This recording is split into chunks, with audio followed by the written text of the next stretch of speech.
Minggu 8 Desember 2024 menandai jatuhnya rezim Bashar al-Assad setelah berkuasa sejak tahun 2000. Namun bukan hanya rezim Assad saja yang jatuh, tapi juga kekalahan Rusia di Timur Tengah. Sebab sudah sejak 2015 Rusia masuk ke medan peperangan di wilayah itu dan terus membantu Bashar al-Assad mempertahankan kekuasaannya.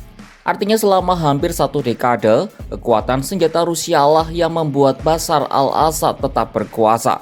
Dikutip dari BBC, jatuhnya rezim Assad jelas merupakan pukulan telak bagi prestis Rusia.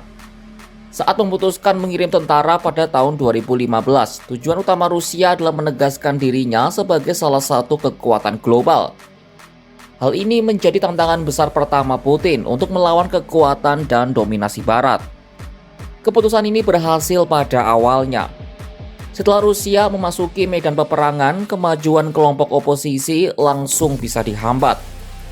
Misalnya setahun setelah Rusia bergabung, pasukan pemerintah sudah berhasil mengepung Aleppo Timur dan memaksa kelompok oposisi meninggalkan kota tersebut. Dalam waktu 5 tahun, Rusia tidak hanya berhasil mempertahankan pemerintahan Suriah, tapi juga melenyapkan dan meminggirkan kelompok oposisi moderat yang didukung Barat. Rusia juga mendapat imbalan sewa selama 49 tahun terhadap pangkalan udara di Hmeim dan pangkalan angkatan laut di Tartus dari otoritas Suriah. Di Tartus, Rusia sudah berinvestasi senilai 500 juta US dollar atau hampir 8 triliun rupiah. Pangkalan-pangkalan itu menjadi pusat penting untuk memindahkan kontraktor militer ke dalam dan luar Afrika. Selain itu ada juga kesepakatan minyak dan gas dengan Damaskus. Artinya Rusia sudah mengamankan posisi penting di Mediterania Timur. Namun bagaimana nasib pangkalan-pangkalan itu sekarang setelah lengsernya rezim Assad? Media Kremlin mengonfirmasi kalau pejabat Rusia sedang melakukan kontak dengan perwakilan kelompok oposisi Suriah. Dalam siarannya, para pemimpin oposisi telah menjamin keamanan pangkalan militer Rusia dan misi diplomatik di wilayah Suriah. Sementara Kementerian Luar Negeri Rusia mengatakan pangkalan-pangkalan mereka di Suriah telah ditetapkan dalam status siaga tinggi. Meskipun mereka turut mengklaim tidak ada ancaman serius terhadap pangkalan tersebut.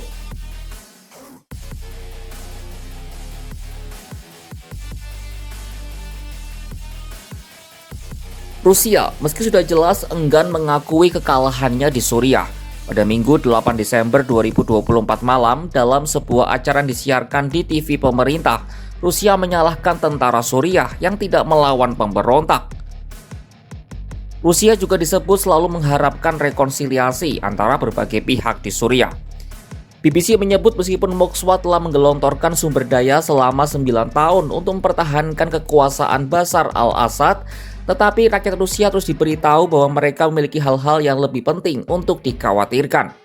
Keengganan Rusia ini juga terlihat dari gelagat Menteri Luar Negeri mereka, Sergei Lavrov, saat menghadiri forum tahunan Doha Sabtu 7 Desember 2024. Saat itu Lavrov dimintai pendapat soal peran Moskwa di Damaskus selama hampir satu dekade. Karena terus didesak, Lavrov akhirnya mengakui kalau pihaknya telah kalah di Suriah. Namun Lavrov tak berpegang pada pendirian bahwa kelompok pemberontak tidak boleh menguasai Suriah. Adapun Presiden Suriah Bashar al-Assad disebutnya adalah benteng untuk mencegah hal ini terjadi. Ia juga menyebut perlunya menerapkan resolusi Dewan Keamanan PBB nomor 2254 yang disahkan pada bulan Desember 2015. Resolusi itu menekankan transisi demokratis di Suriah yang ditolak oleh al-Assad. We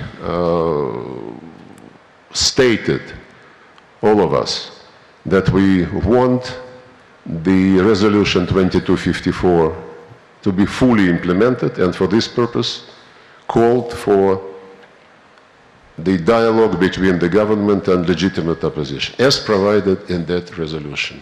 The main thing is not to say something new.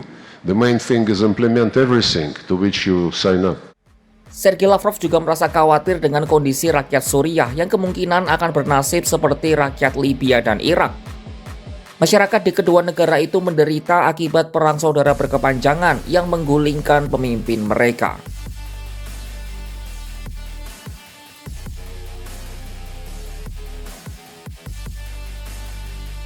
Berbeda dengan Kremlin, Amerika Serikat justru melihat masa depan cerah setelah rezim Assad jatuh. Dalam pidatonya pada Minggu 8 Desember 2024, Biden menjelaskan betapa kejamnya rezim Assad.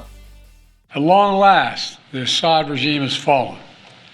This regime brutalized and tortured and killed literally hundreds of thousands of innocent Syrians. The fall of the regime is a fundamental act of justice. It's a moment of historic opportunity for the long-suffering people of Syria to build a better future for their proud country. It's also a moment of risk and uncertainty. Ia turut memuji tindakan pasukan AS dan sekutu-sekutunya yang telah melemahkan pendukung Suriah, yakni Rusia, Iran, dan Hizbullah. Washington juga disebutnya akan bekerja sama untuk mewujudkan transisi pemerintahan Suriah yang lebih demokratis, terutama soal pemilihan umum yang tak pernah diadakan selama rezim Assad.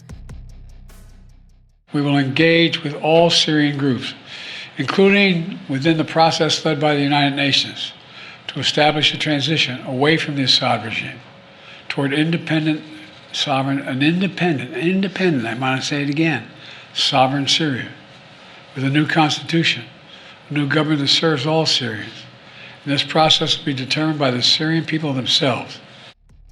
Rusia ikut ambruk bersamaan dengan jatuhnya rezim Presiden Bashar al-Assad di Suriah. Sudah hampir 1 dekade, Kremlin menjadi penyokong setia orang nomor 1 di Damaskus itu. Jatuhnya al-Assad juga membuat Rusia gagal mewujudkan cita-cita mereka di awal dulu, yakni menunjukkan posisi mereka sebagai salah satu kekuatan global. Lantas apa yang akan dilakukan Rusia terhadap pemerintahan baru Suriah nanti? Terutama mengingat ada infrastruktur bokswa yang sudah dibangun di sana, seperti pelabuhan dan pangkalan udara. Saksikan perkembangan konflik Suriah hanya di kanal YouTube Kompas.com.